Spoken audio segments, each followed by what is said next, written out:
ब्रह्मा विष्णु महेश अजर अमर नहीं है, इनका भी आविर्भाव अर्थात जन्म, तिरोभाव अर्थात मृत्यु होती है। गीता में अर्जुन को स्वयं भगवान कह रहे हैं कि उस परमेश्वर की शरण में जा, उसके लिए उन संतों के पास जा जो तत्वदर्शी हों। इसी प्रकार हजरत मोहम्मद को उनके अल्लाह कह रहे हैं, कोई और पूर्ण परमात्मा है, उसे पाने के लिए उन तत्वदर्शी संत की तलाश कर। वह प्रभु कौन है, यह जानने के लिए अवश्य सुने जगत गुरु तत्वदर्शी संत रामपाल जी महाराज के अमृत वचन। सत कह कबीर सुन धर्मनी नागर, तब हम चल आए भवसागर। सुन हे धर्मदास, फिर मैं इस भवसागर में इस लोक में आ गया, काल के इस नीचे वाले लोकों में आ गया। तो सबसे पहले कहाँ पहुंचे हम? इस किसके पास? ब्रह्मा के पास आए। ब्रह्मा को सब ज्ञान समझाया, सृष्टि रचना सुनाई। ब्रह्मा ने बात मेरी स्वीकार की, प्रथम मंत्र ले लिया। थोड़ी कुछ फिर वहां से आके विष्णु के पास आए, विष्णु को समझाया, विष्णु ने भी नाम ले लिया। फिर शिव जी के पास आया मैं, शिव जी ने भी मेरे से प्रथम उपदेश प्राप्त किया। परमात्मा ऐसे 3 सतिथि में नाम देते थे, और पहला नाम देने के बाद जीव का पता लग जाता है ये आगे चलेगा कि नहीं चलेगा, और दूसरा नाम देने के बाद कति निर्णय हो जाता है।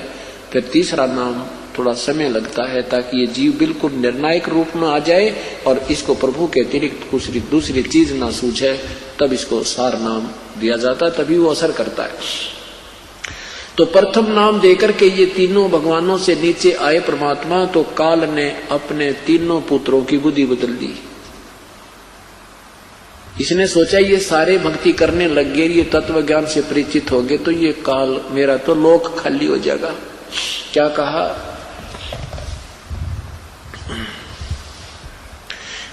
कहे कबीर सुन धर्मनी नागर, तब हम चल आए भवसागर। आए चतुरानन के पासा, तासो कीन्या शब्द प्रकाशा। तो उसको मैंने तत्व ज्ञान का वर्णन किया, तो चतुरानन इस ब्रह्मा के पास आए हम। ब्रह्मा चित दे सुन वे लीना, पूछो बहुत पुरुष का चीना। तब ही निरंजन कीन उपाई, ज्येष्ठ पुत्र ब्रह्मा मुर जाई। दूसरी बार जब प्रभु गए तो काल ने देखा कि मेरा जेठा पुत्र गया, इसका जो बात समझ में आ गई सब न बता देगा। तो दूसरी बार प्रभु गए तो ब्रह्मा जी ने रुचि नहीं ली। क्या कहा? तब ही निरंजन कीन उपाई, ज्येष्ठ पुत्र ब्रह्मा मुर जाई। निरंजन घट में आन विराजा, ब्रह्मा बुद्धि फेर उपरा जाह। ब्रह्मा की बुद्धि फेर दी। तो क्या बोला ब्रह्मा? के बोला निरंकार निर्गुण अविनाशी, ज्योत स्वरूपी सुन का वासी। ताही पुरुष को वेद बखाने हैं, वेद ज्ञान से ताही हम जाने। जब हम देखा जब देखा ते काल दृढ़ावा, ता से उठ विष्णु पर आयो। दूसरी बार प्रभु जब गए कि पहले ब्रह्मा को देखा कि दूसरे नाम लेने की रुचि है कि नहीं, तो तब ब्रह्मा ने बोला वो तो निरंकार परमात्मा है, जो स्वरूपी है, सुन में रहता है, निराकार है। ये आदि शंकराचार्य कौन थे? उन्हीं की जीवनी में लिखा है कि ये भगवान शंकर ही स्वयं अवतार धारक आए थे और माता के गर्भ से जन्म लिया। 8 वर्ष की आयु में ये दीक्षित हो गए थे, संस्कृत बचपन से ही पढ़ने लग गए थे, और 32 वर्ष की उम्र में इनकी मृत्यु हो गई थी रोग के कारण। इतना तो पुण्यात्माओं मानना पड़ेगा, इनका योगदान है इन महापुरुषों का, कि शंकराचार्य जी का जन्म उसमें होना एक वरदान सिद्ध हो गया हमारे लिए, क्योंकि उस समय बौद्ध धर्म का बहुत प्रचार हो रहा था और शंकराचार्य जी ने बौद्ध धर्म का उसका विरोध किया था, ज्ञान से, झगड़े से नहीं, ज्ञान से विरोध किया था। और उसका परिणाम ये निकला कि आज तक भक्ति जीवित रही। यदि बौद्ध धर्म फैल जाता भारतवर्ष में तो पूरा भारतवर्ष नास्तिक हो जाता। बौद्ध धर्म फैला चीन में, पूरा चीन नास्तिक हो गया। इसी प्रकार पुण्यात्मा यदि उसमें ये पुण्यात्मा आदि शंकराचार्य जी नहीं आते तो आज हम राम का नाम भी नहीं लेते। लेकिन बात वही रही कि आसमान से गिरे और खजूर में अटके, फिर लाभ क्या हुआ? शंकराचार्य जी ने हमें क्या ज्ञान दिया कि जीव ही ब्रह्म है। फिर दूसरा ज्ञान क्या दिया कि श्री शंकर भगवान परमात्मा है, विष्णु भगवान परमात्मा है, शिव भगवान परमात्मा है, ब्रह्मा जी परमात्मा है। ये अविनाशी है, इनकी जन्म मृत्यु नहीं होती। और ये इनके आदरणीय शंकराचार्यों के ये पूज्य इष्ट भी है, राम कृष्ण, श्री कृष्ण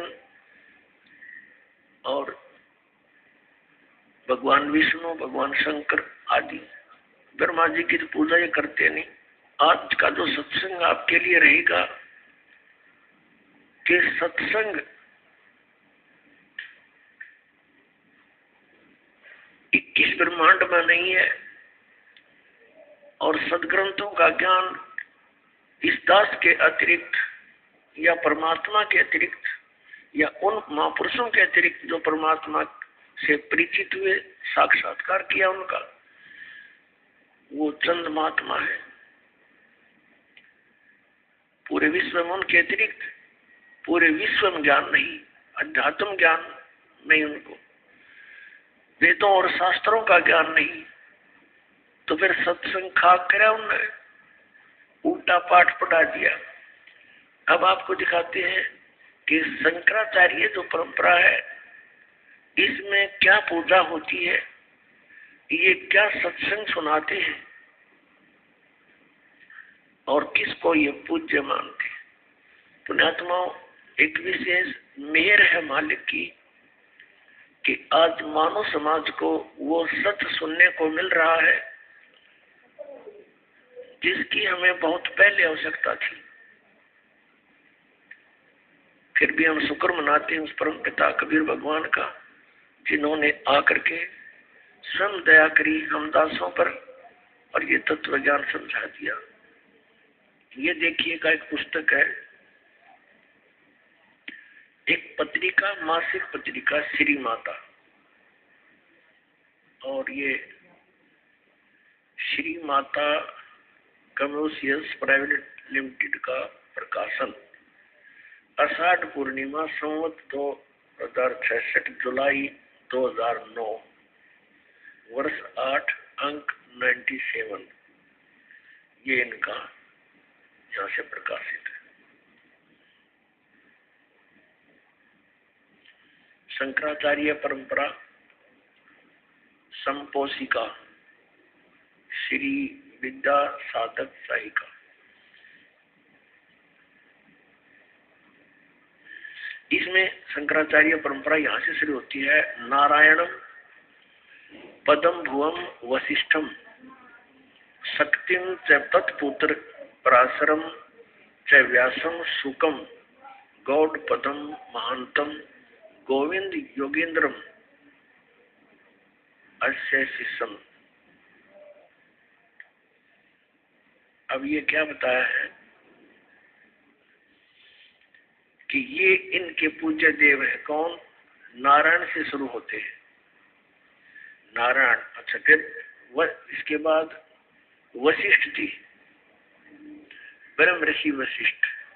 वशिष्ठ जी के पुत्र हुए हैं श्री शक्ति देव, ये श्री शक्ति देव। और शक्ति जी के पुत्र हुए हैं श्री पराशर, इसको पराशर भी बोलते हैं, श्री पराशर जी। और पराशर के पुत्र हुए हैं श्री व्यास जी, भगवान वेद व्यास जी। और वेद व्यास जी के पुत्र हुए हैं सुखदेव जी। उसके बाद फिर ये श्री गौड़ पदाचार्य, श्री गोविंद भगवत पादाचार्य, और फिर ये इनके बाद हुए हैं श्री मद आज शंकराचार्य, आद्य शंकराचार्य। नारायण से आरंभाम शंकराचार्य मध्यम, ये नापना। यहाँ से क्या है कि वर्तमान में अब ये शंकराचार्य है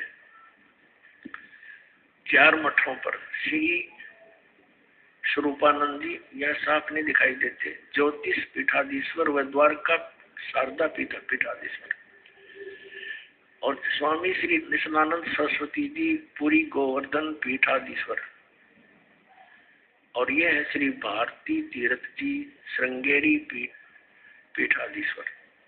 और इनके भगवान कौन है ये देखिएगा, पीछे देखना, ये नारायण यानी विष्णु जी, और ये श्री ब्रह्मा जी, और ये श्री शिव जी। ये इनके पूज्य देव हैं। ये एक पुस्तक है ज्योतिर्मय ज्योतिर्मठ, इसको और दिखाते आप। ये है श्री स्वरूपानंद जी शंकराचार्य, 2 पीठों के पीठाधीश्वर। देखिए पूरा ये है शंकराचार्य, तो वर्तमान में 2 पीठों को संभाले हुए हैं, ज्योतिर्पीठ और द्वारका पीठ। अब यहाँ देखिएगा इसके दूसरे पीठ, ये है ज्योतिर्मय ज्योतिर्मठ, ये पुस्तक का नाम है। ये किसके संरक्षक है? अनंत श्री विभूषित ज्योतिष पीठाधीश्वर एवं द्वारका शारदा पीठाधीश्वर जगत गुरु शंकराचार्य स्वामी श्री स्वरूपानंद सरस्वती जी महाराज, जिसका आपने ये चित्र देखा ये है। और संपादक लेखक एवं संकलनकर्ता विष्णुदत्त शर्मा, अध्यक्ष आध्यात्मिक उत्थान मंडल। प्रेरणा स्रोत है श्री शुद्धानंद ब्रह्मचारी जी, मुद्रक है फाइन प्रिंट एंड पैक्स। परामर्श एवं सहयोग श्री विपिन बिहारी दत्त रामायणी, श्री पुनीत शर्मा, श्री आशुतोष जोशी। प्रकाशक है अखिल भारतीय आध्यात्मिक उत्थान मंडल, 1/3224 गली नंबर 2, रामनगर तिवारी मंडोली रोड, सादरा दिल्ली। ये इनके फैक्स और फोन नंबर। अच्छा, इस पे दिखाते हैं आपको 2 नंबर इसकी। अब ये इनका एक पैड है, उसके ऊपर इसने लिखा है पूज्य श्री का संदेश। किसका? स्वामी स्वरूपानंद सरस्वती जी का महाराज। अनंत दिन की देखो उपमा कितनी गजब की है। अनंत श्री विभूषित श्री मद गुरु शंकराचार्य ज्योतिष पीठाधीश्वर श्री स्वामी स्वरूपानंद सरस्वती जी महाराज, ज्योतिर्मठ बद्रिकाश्रम हिमालय संचार यात्रा। ये इनके हाथ से लिखा हुआ लेख है कि हमारे शंकर अद्वितीय दर्शन के अनुसार, ये कोई शंकर अद्वैत, ये कोई इनका लेख है जो आदि शंकराचार्य जी का लिखा हुआ अनुसार, भूत भौतिक प्रपंच के मूल में प्रकाश और विमर्श 2 पदार्थ है जो मणि और उसकी प्रभा के समान परस्पर अभिन्न है। प्रकाश शिव और विमर्श उसकी शक्ति यानी शिवा, शिव और पार्वती, ये देखो उसकी शक्ति है। पार्वती और परमेश्वर या त्रिपुर सुंदरी या त्रिपुर सुंदर, उन्हीं का अभिव्यक्त रूप है, सब रूप है। शक्ति सौलित शिव ही जगत के सर्जन, पालन और संहार में समर्थ होते हैं। हमारा सीधा संबंध शक्ति के उस स्वरूप से है जो जगत का पालन रक्षण करती है आदि आदि। अब ये देखिएगा, ये है श्री स्वरूपानंद जी, ये इनके नीचे लिखा इनका पूरा एड्रेस। प्रातः स्मरणीय पूज्य पाद अनंत श्री विभूषित ज्योतिष पीठाधीश्वर एवं द्वारका शारदा पीठाधीश्वर जगत गुरु शंकराचार्य स्वामी श्री स्वरूपानंद सरस्वती जी महाराज। अब देखो आगे, ये पार्वती जी की पूजा करते हैं।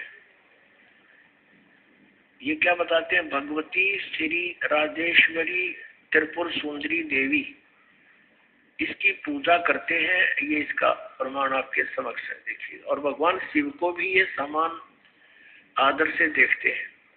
इसी पुस्तक के हम प्रश्नों पर आते हैं। ये ज्योतिर्मय ज्योतिर्मठ, इसी पुस्तक के हम इसके प्रश्न नंबर 9 पर पढ़ेंगे। वर्तमान में इन 4 मठों के 3 अधिकृत शंकराचार्य हैं। ज्योतिष पीठाधीश्वर एवं द्वारका पीठाधीश्वर पूज्य स्वामी अनंत विभूषित श्री स्वरूपानंद सरस्वती जी महाराज और गोवर्धन पीठाधीश्वर पूज्य स्वामी अनंत श्री विभूषित स्वामी निश्चलानंद जी सरस्वती है। और दोया के तो ये हो गए स्वरूपानंद जी, इन दोनों के ज्योतिष पीठ के और द्वारका शारदा पीठ के तो स्वरूपानंद जी, और गोवर्धन पीठाधीश्वर पूज्य स्वामी अनंत श्री विभूषित निश्चलानंद सरस्वती जी महाराज और श्रृंगेरी पीठ के पूज्य श्री अनंत श्री भारत तीर्थ जी महाराज। ये तीनों ने 4 मठों को संभाल रखा है। अब इसके हम पृष्ठ 11 पर पढ़ेंगे। इसमें आदि शंकराचार्य जी का कुछ संक्षिप्त जीवन परिचय है। आदि गुरु शंकराचार्य संक्षिप्त जीवन परिचय। विश्व वंदनीय प्रातः साधना, अलौकिक मेधा, अद्भुत प्रतिभा, क्रांतिकारी, रचनात्मक, समन्वयात्मक प्रज्ञा, असाधारण तर्क कौशल आदि आदि।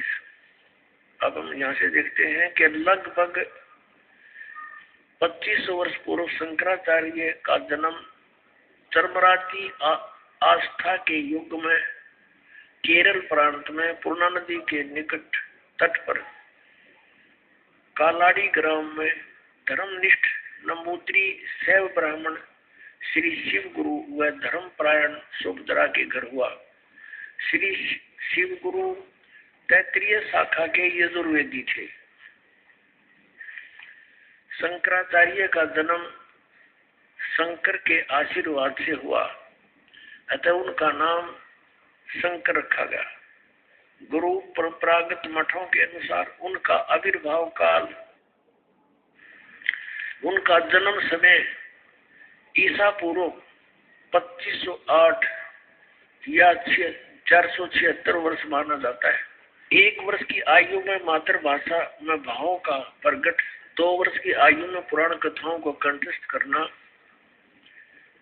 उनकी विलक्षण प्रज्ञा का परिचायक था।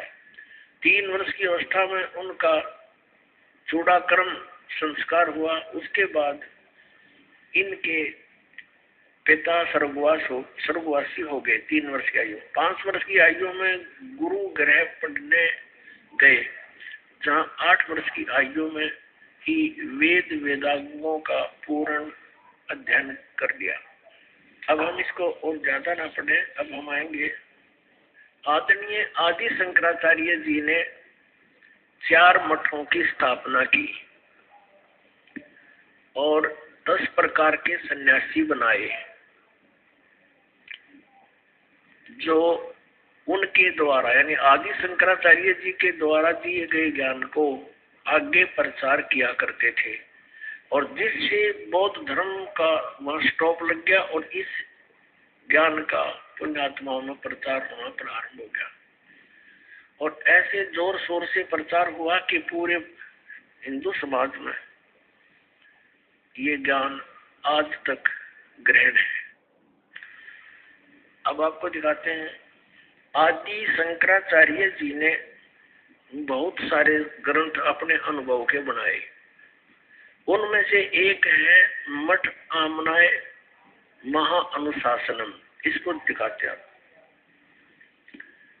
ये है मठ आमनाय महाअनुशासनम आदि श्री शंकराचार्य विरचितम। आदि शंकराचार्य जी द्वारा इसकी रचना की। ये है आदि शंकराचार्य। ये 32 वर्ष की उम्र में इनका देहांत हो गया था। और ये है 4 मठ। एक ये ज्योतिर्मठ, ये देखा ज्योति तो पूर्व हिमालय साइड में। और ये है शारदा द्वारका पीठ, शारदा द्वारका पीठ। और ये है श्रृंगेरी मठ।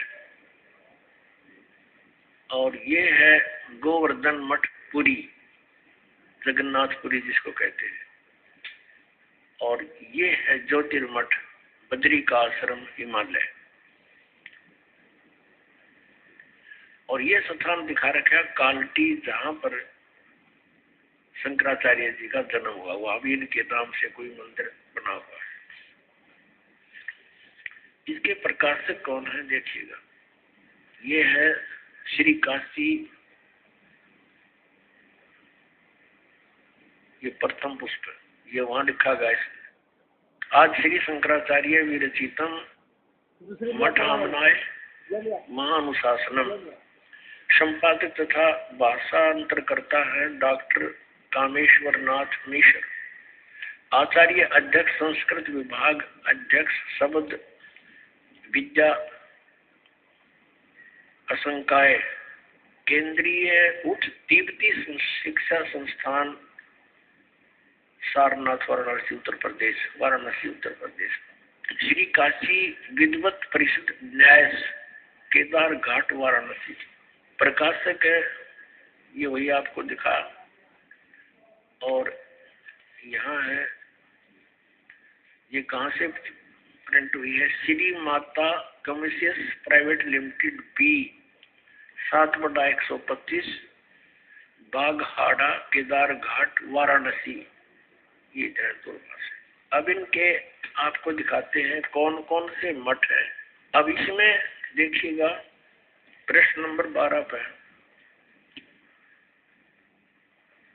इसमें क्या कहा है, इसका ऊपर वर्णन चला आ रहा है। इसमें इन्होंने निर्णय दिया है कि मठों की संख्या, इस प्रकार ग्रंथ में मठों की कुल संख्या 7 बतलाई गई है, जिनमें 4 भारत के 4 दिगंतों में स्थापित किए गए थे और उनका कार्य क्षेत्र भी बतलाया गया है। वस्तुतः लौकिक व्यवहार के लिए यही 4 मठ द्वारका शारदा पीठ, गोवर्धन ज्योतिष पीठ एवं श्रृंगेरी सम्मत है। शेष 3 मठ वैज्ञानिक विग्रह श्लोक नंबर 39 परिभाषित है। इनकी विग्रह कल्पना केवल विज्ञानात्मक है, भावनात्मक है। अर्थात यदि किसी मुमुक्षु को किसी सदगुरु आचार्य की शरण नहीं मिल पाई तो वे वह निर्देशानुसार अपनी गुरु तथा पीठ की भावना करके मोक्ष मार्गी हो जाते। लौकिकी सत्ता न होने के कारण वे सुमेरु स्वात्मा एवं निष्कल आमना के आचार्य, योगपट और ब्रह्मचारी के नामों की निरुक्तियां नहीं है। अब यहाँ पूर्वोक्त 4 मठों की स्थिति और क्षेत्र तो भूतल पर बतलाए गए हैं और भारत के 4 भागों में अवस्थित है। ऊर्ध्व दिशा तो ऊपर है, ऊर्ध्व ऊपर। आकाश में, स्वर्ग अथवा अन्य लोकों में यह मठ नहीं हो सकता। गंधर्व नगर अथवा आकाश महल की भांति यदि हो भी सकता है तो केवल भावना लोक में, भूलोक में नहीं। इसी प्रकार 4 मठों के ऋग्वेद, यजुर्वेद आदि 4 वेद बतलाए, अथर्ववेद और सामवेद गए। ऊर्ध्व आमनाय सुमेरु पीठ के लिए निर्धारित वेद सूक्ष्म वेद श्लोक नंबर 42 है और चारों वेदों के अतिरिक्त इस नाम का कोई वेद सनातनी जगत में नहीं है। अब इसका कहने का भाव ये है कि जैसे 4 वेद है और एक पुस्तक है, ये मठ आमनाय महानुशासनम, इसके श्लोक नंबर 42 में एक सूक्ष्म वेद का भी जिक्र है, पर लेखक अनुवादकर्ता कह रहा है कि ये तो कहीं और ही हो सकता है, हमारे सनातनी जगत में केवल 4 ही वेद हैं। अब हम आगे आते हैं। अब इन चारों मठों पर पूरे हिंदू धर्म को ज्ञान दिया जाता है, और जो आदि शंकराचार्य जी के द्वारा स्थापित है, उनके द्वारा दिया गया ज्ञान है, वो किन किन मठों में कौन से वेद का पाठ होता है और कौन से देवी देवता की पूजा होती है, ये वर्णन दिखाते हैं। देखिएगा, पुस्तक वही है, पुस्तक ये वही चल रही है, मठ आमनाय महानुशासनम, पृष्ठ नंबर 33 पर शारदा मठ आमनाय, ये शारदा मठ के विषय में है। इसमें क्या बताया है, आदि शंकराचार्य द्वारा स्थापित पहला आमनाय पश्चिम दिशा में है, जिसको शारदा मठ कहा जाता है। ये आपको यहाँ दिखाया था, ये है शारदा मठ, ये वाला शारदा मठ द्वारका, द्वारका वाला, जिसको शारदा मठ कहा जाता है। इसका कीटवार संप्रदाय है, तीर्थ और आश्रम इसके सन्यासियों के पद अर्थात योग पट है। अच्छा, अक्षेत्र देवता देवी और प्रथम आचार्य यहाँ लिखे इसके बारे में। इस अक्षेत्र का नाम द्वारका है और देवता सिद्धेश्वर है, सिद्धेश्वर, और देवी भद्रकाली है, तथा आदि आचार्य विश्व रूप सुरेश्वर आचार्य, ये प्रथम थे जो उन्होंने स्थापित किए, सुरेश्वर आचार्य। और इसमें देखना ये क्या लिखा कि निर्मल तीर्थ गोमती है, यहाँ स्वरूप नामक ब्रह्मचारी सामवेद का वक्ता कहा गया है। इसमें सामवेद का ही पाठ होता है। आगे देखो, ये वही चल रहा है, उसी के बारे में चर्चा चल रही है ये। और इसका महावाक्य क्या है, ये प्रश्न नंबर 35 पर हम आगे हैं। इस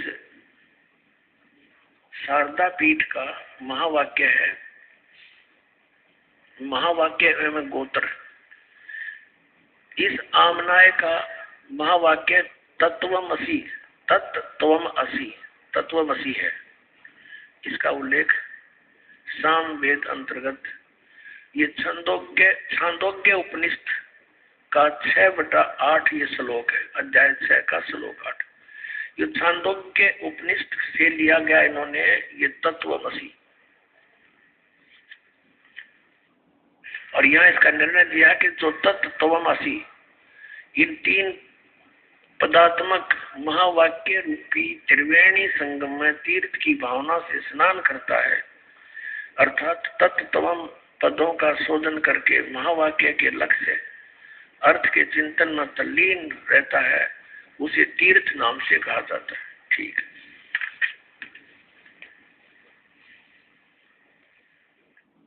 अब ये है गोवर्धन मठ आमनाय। गोवर्धन उस मठ के बारे में जानकारी है। इसमें गोवर्धन मठ माना जाता, ये है कि दूसरा आमनाय पूर्व दिशा में वह गोवर्धन मठ माना जाता है। यहाँ देखेंगे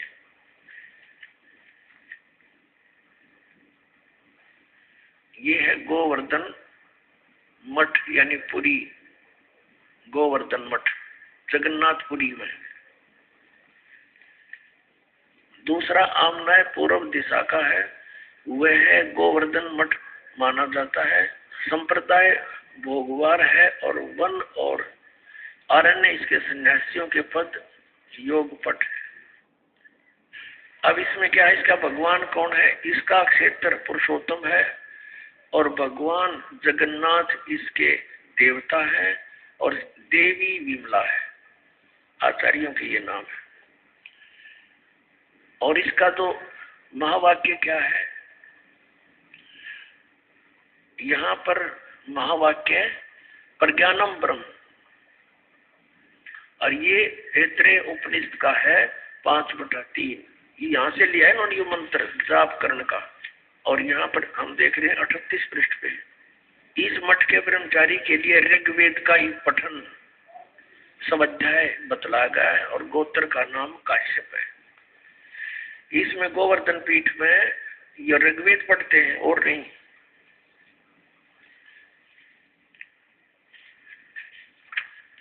अब ये ज्योतिर्मय ज्योतिर्मठ आमनाय, इसका दूसरा नाम, तीसरा आमनाय उत्तर दिशा का है जो कि ज्योतिर्मठ है, अथवा उसका दूसरा नाम श्रीमठ भी कहा गया है। बद्री का आश्रम इसका क्षेत्र है। भगवान नारायण देवता है और देवी पूर्णागिरी जी है, पूर्णागिरी है। और तोटकाचार्य इसके प्रथम आचार्य कहे गए। और यहाँ इनका महावाक्य क्या है? अयम आत्मा ब्रह्म, ये मांडुक्य उपनिषद का दूसरे अध्याय से लिया गया है, दूसरा श्लोक है। यह आत्मा ब्रह्म है, क्लियर कर दिया। अब देखते जाना इनके कारनामे, करामात। आनंद नामक ब्रह्मचारी अथर्ववेद का उपदेशक होता है। अब चौथा ये है प्रश्न नंबर 44 पर। और श्रृंगेरी मठामनाय ये चौथा है। चौथा दक्षिण दिशा में अवस्थित आमनाय है। मठ का नाम श्रृंगेरी है, संप्रदाय भूरीवार है और गोत्र भूर्भुव है। इसमें सरस्वती आदि सन्यासी रहते। रामेश्वर नामक क्षेत्र है। भगवान आदि वारा है, आदि वारा इसका देवता है। और इस मठ की देवी कामाक्षी है। और इनका महावाक्य क्या है? यजुर्वेद यहाँ पढ़ा जाता है। ब्रह्मचारी चैतन्य नाम का होता है और जो यजुर्वेद का स्वाध्यायी होता है, इसका ही महावाक्य अहम ब्रह्मास्मि वरहद उपनिषद का 3/4/10 कहा गया। यही से वरहद उपनिषद से लिया गया। यो अहम ब्रह्मास्मि नाम वेदों का ले रही। अब इन शंकराचार्यों द्वारा कैसा ज्ञान दिया जाता है, थोड़ी सी एक झलक दिखाते हैं। ये पुस्तक है कि हिमालय तीर्थ,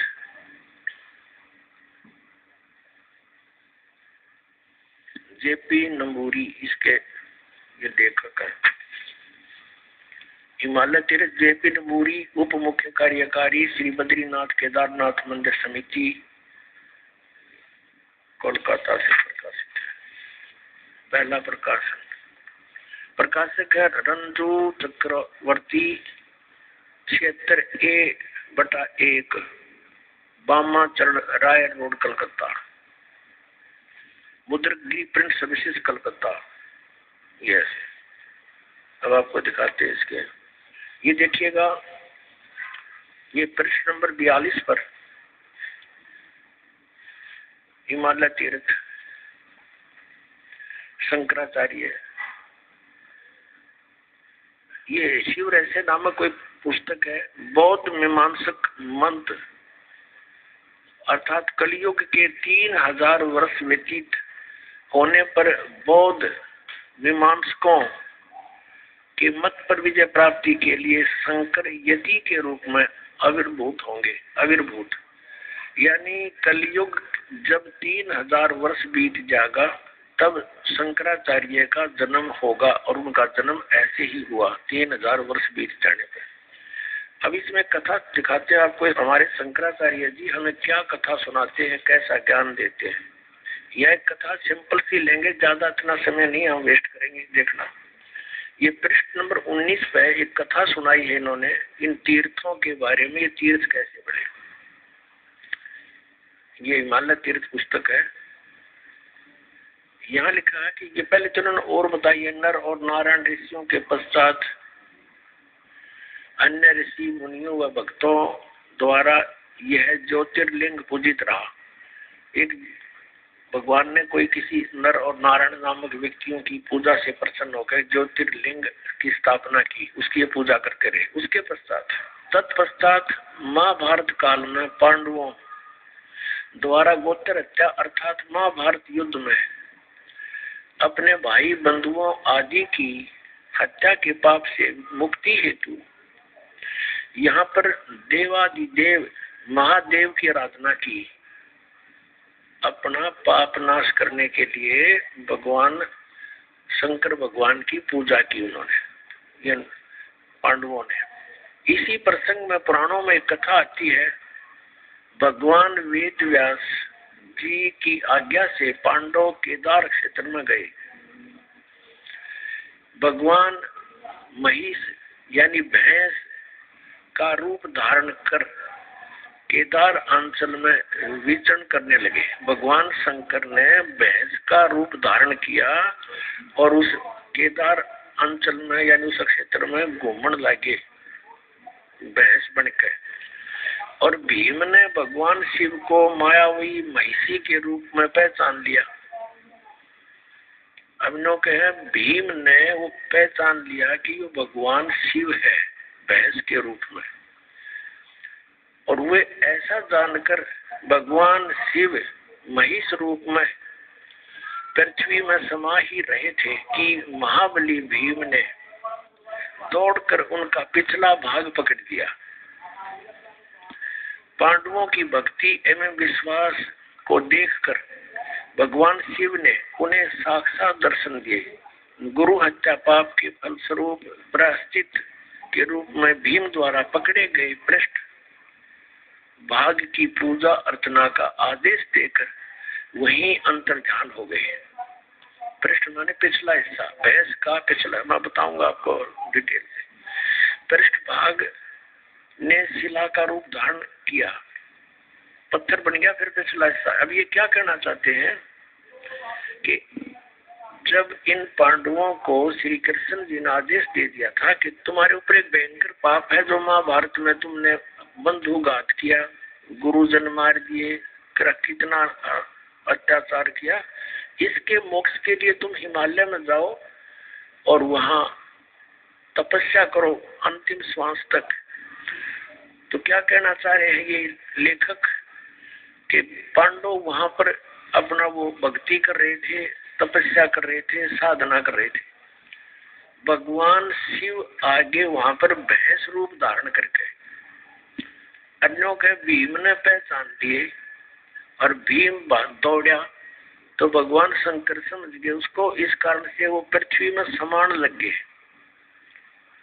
और फिर केवल पृष्ठ भाग यानी पिछला हिस्सा शेष रह रहा था पृथ्वी में। जानते महाबली भीम ने पकड़ कर डांट लिया कसूती तरह, और वो फिर इतना बार रह गया, फिर वो पत्थर का बन गया।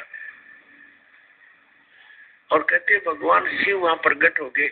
ये काल का छल है सारा, ये शिव रूप में प्रकट हो गया और उनको कह दिया कि तुम बस इसकी पूजा करो भैंस के पिछले हिस्से की, और टट्टी गोबर के स्थान की भीम पूजा करने ला दिए और वो बन गया तीर्थ स्थान। वो टट्टी पेशाब के पोर्शन का तुम इसकी पूजा करो और वो तीर्थ बन गया हमारा। क्या देखिए फिर पढ़िए, फिर समझ में होगा। भगवान वेद व्यास की आज्ञा से पांडव केदार क्षेत्र में आए। भगवान महिष यानी भैंस का रूप धारण कर केदार अंचल में विचरण करने लगे। भीम ने भगवान शिव की मायावी महिष के रूप में पहचान लिया, शिव को भैंस के रूप में पहचान लिया वह ऐसा जानकर भगवान शिव महेश रूप में पृथ्वी में समा ही रहे थे कि महाबली भीम ने दौड़कर उनका पिछला भाग पकड़ दिया। पांडवों की भक्ति व एवं विश्वास को देखकर भगवान शिव ने उन्हें साक्षात दर्शन दिए और फिर गोत्रोच्चार गुरु आचार्य के फलस्वरूप प्रायश्चित के रूप में भीम द्वारा पकड़े गए पृष्ठभाग यानी पिछले हिस्से को की पूजा अर्चना का आदेश देकर वही अंतर्ध्यान हो गए। पृष्ठभाग ने शिला का रूप धारण कर लिया, पत्थर बन गया पिछला हिस्सा, तो पांडवों द्वारा पूजित हुआ। पांडव लागे उसने टट्टी पेशाब के पोर्शन न पूजन। ये भगवान, ये थे हमारे शंकराचार्य जी का ज्ञान। ये देखो, ये काल का जाल है सारा। आगे फिर जो भैंस रूप में भगवान शिव थे, कहते हैं वो पृथ्वी में समा गए। समाने लगे तो पिछला हिस्सा तो भीम ने पकड़ दिया, वो उड़े डट गया। अब आगे कौन कौन से पैर कहाँ गए, मुंह कित निकला जाकर उसका, ये देखियो। ये 19 पृष्ठ पे पढ़ रहे हैं हिमालय तीर्थ के। यहाँ आ गया अंतर जा रहा है। और वो फिर पिछला हिस्सा, पृष्ठ भाग यानी पिछला हिस्सा, ये पिछला भाग है। भीम द्वारा पृष्ठ भाग जो है निशिला का रूप धारण कर लिया, पांडव द्वारा पूजित हुआ। पांडव उसकी पूजा करने लगे, फिर पूछड़ की, और तब से आज तक पूजित है। आज तक उससे की पूजा पर लग रहे हैं भक्त। महिष का अगर भाग नेपाल में जाकर प्रकट हुआ, और जो पशुपति नाथ के नाम से विख्यात हुआ। अरे वाह देवताओं, कहते उस भैंस का अगला मुंह सिर उड़ा निकला जाके कहा, नेपाल में। महेश का अगर भाग यानी अगला हिस्सा, मुंह सिर, नेपाल में जाकर प्रकट हुआ, जो पशुपति नाथ के नाम से विख्यात हुआ। अब वहां पशुपति नाथ के नाम से मंदिर बन गया, लोग वहां पूजन लगे। ये इन हमारे शंकराचार्यों द्वारा दिया गए ज्ञान पर आधारित पुण्यात्मा वो साधना कर रहे हैं। महिष के अन्य 4 भाग कर्म से तुंगनाथ में बाहु, रुद्रनाथ में मुख, मद महेश्वर में नाभि और कल्पेश्वर में जटा। इस प्रकार केदारनाथ को छोड़कर महेश रूपी भगवान शंकर के अन्य 4 भाग केदार क्षेत्र में प्रतिष्ठित हुए। केदारनाथ सहित ये स्थान पंच केदार नाम से विख्यात है। अब देखो, नेपाल में पहुंच गया अगर भाग, महेश का अगर भाग नेपाल में अगला हिस्सा, और बाकी ये सारे भारत में रह गए। और वो नेपाल में जो पशुपति नाथ की पूजा होती है, वह ऐसे इनके बनाए हुए ये अपना विधान है। देखो पुण्यात्माओं, हमने वो साधना करनी है जो हमारे पवित्र वेदों और पवित्र गीता में लिखी। हम ये नहीं कहते कि ऐसा ना हुआ होगा। भक्ति मार्ग में कोई भी चीज असंभव नहीं होती है, क्योंकि ये काल भगवान 1000 कला का भगवान है, सहस्र कला का और सहस्र भुजा का। तो ये भी बहुत प्रबल है, बहुत शक्ति युक्त है, सिद्धियां इसके अंदर। ये कुछ भी कर सकता है इस प्रकार के भ्रमित करने के लिए। तो हम ये नहीं कहते कि ऐसा नहीं हुआ होगा, ये करिए तो यादगार रहेगी। हमने पूजा वही करनी है जो हमारे सदग्रंथ बताते हैं। अब आगे दिखाते हैं महापुरुषों के और क्या विचार है। अब देखिएगा, एक पुस्तक है धर्म रथ।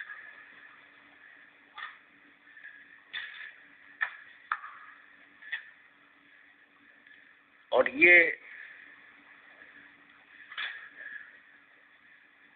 स्वामी स्वरूपानंद सरस्वती जी शंकराचार्य जी बैठे, 2 अनंत श्री विभूषित ज्योतिष पीठ पीठाधीश्वर एवं द्वारका पीठाधीश्वर जगत गुरु शंकराचार्य स्वामी स्वरूपानंद सरस्वती जी महाराज।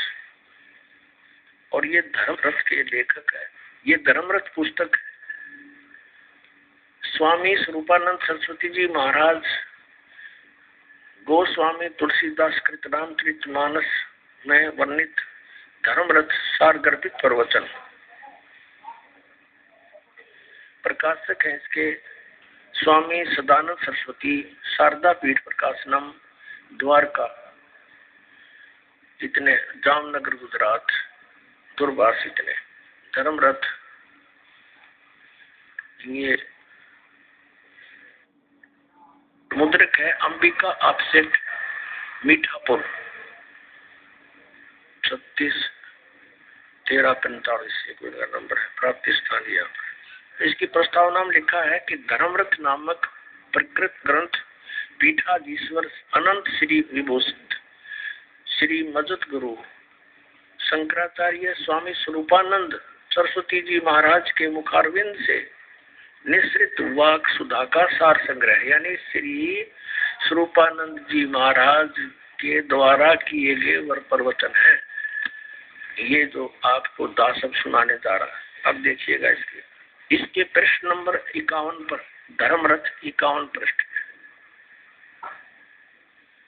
अब यहाँ से पढ़ेंगे। जड़ बुद्धि में वह शक्ति नहीं जो आत्मा को जान सके, और यदि आत्मा बुद्धि के द्वारा जाना जाता है तो आत्मा हो गया ज्ञेय। ब्रह्म किसी का दृश्य बन नहीं सकता।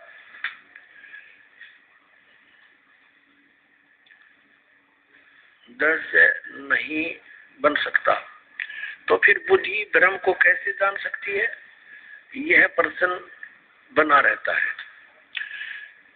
जिसका समाधान हमने संक्षेप में सूत्र रूप में कल सुनाया था, पीछे सुना दिया कि सामान्य बुद्धि उस परमात्मा को जानने में निश्चित रूप से असमर्थ है, परंतु वेदांत शास्त्रार्थ अभ्यास संस्कार जन्य संस्कृत जो बुद्धि है, उस बुद्धि से ब्रह्म का साक्षात्कार होता है। बुद्धि ही विवेक करती है, विवेक करते करते हमें उस स्थिति में पहुंचा देती है जहां जाकर ब्रह्म का साक्षात्कार सहज में ही हो जाता है। ब्रह्म का साक्षात्कार क्या है? जैसे हम किसी मनुष्य को देखते हैं और कहते हैं कि हमने उसका साक्षात्कार किया, आपसे हम मिले, उस प्रकार ब्रह्म से साक्षात्कार नहीं हुआ। फिर कैसा? इस प्रकार ब्रह्म किसी को गोचर नहीं होता, वो दिखता नहीं, इंद्रियों और मन के द्वारा वह नहीं जाना जा सकता। तो ब्रह्म का साक्षात्कार क्या है? वस्तुतः स्थिति यह है कि ब्रह्म को सब जानते हैं। किस रूप में जानते हैं? जिस तत्व के रूप में श्रुतियों ने आत्मा को बतलाया है। आत्मा सबको विदित है। मैं हूँ ये कौन नहीं जानता? सब कहते मैं हूँ। भगवान के संबंध में तो लोग प्रश्न करते हुए कहते हैं कि महाराज भगवान है कि नहीं? तो हम उनसे यही पूछते हैं कि तुम हो कि नहीं? अगर तुम हो तो भगवान भी है, क्योंकि पहले हमने आपको देखा। मैं कौन हूँ? तो अहम ब्रह्मास्मि, मैं ब्रह्म हूँ। इस बात का सभी को ज्ञान है, मैं हूँ। अब यहाँ देखते हैं, हम शरीर को जान रहे हैं, तो इसका अर्थ यह हुआ कि शरीर हमसे पृथक है। ये ज्ञान दे रहे हैं स्वरूपानंद जी। इस प्रकार प्राण को हम जानते हैं। शरीर को संचालित करने वाली शक्ति जो है वह प्राण है। प्राण भी हमसे पृथक है। जो मन को जानते हैं, मन भी हमसे पृथक है। महात्मा लोग बतलाते हैं समाधि की विधि, कैसे समाधि लगाई जाए, कैसे आत्म दर्शन किया जाए। तो यह बताते हैं कि पहले स्थिर आसन से बैठ जाए, शांति पूर्वक थोड़ी देर स्थिर बैठे रहने पर अपने आप अपने को शरीर मालूम पड़ने लगेगा। मन से यह शरीर है, तो शरीर जिस समय हमारा देह बन जाए, समझ लेना चाहिए हम शरीर से अलग हो गए। फिर मन है, ये आएगा कि इस शरीर को चलाने वाला, हाथ पैर उठाने वाला, रखने वाला मैं हूँ। तो हम प्राण में चले गए, प्राण के साथ हम एक हो गए। उस प्राण में दृष्टि केंद्रित कर दिया तो थोड़ी देर तक प्राण में दृष्टि केंद्रित करने पर प्राण भी आत्मा से पृथक प्रतीत होने लगेगा। फिर हमको लगेगा कि इस प्राण को भी हम प्रेरित करने वाला, संकल्प करने वाला मैं हूँ।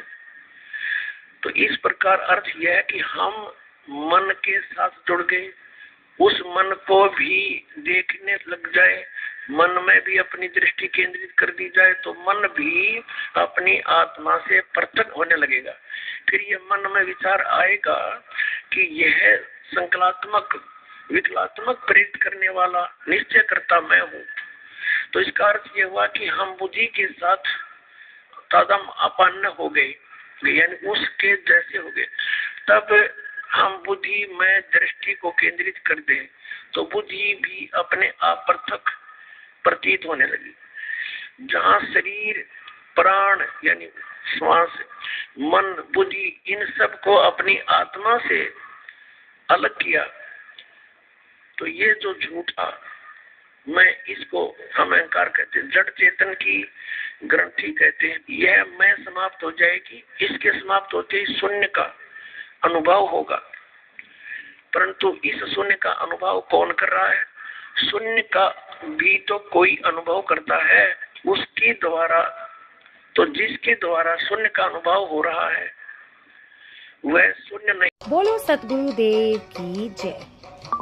ऐसे ही आध्यात्मिक वीडियो देखने के लिए हमारे चैनल संत रामपाल जी महाराज के सत्संग को सब्सक्राइब करें। सत साहिब।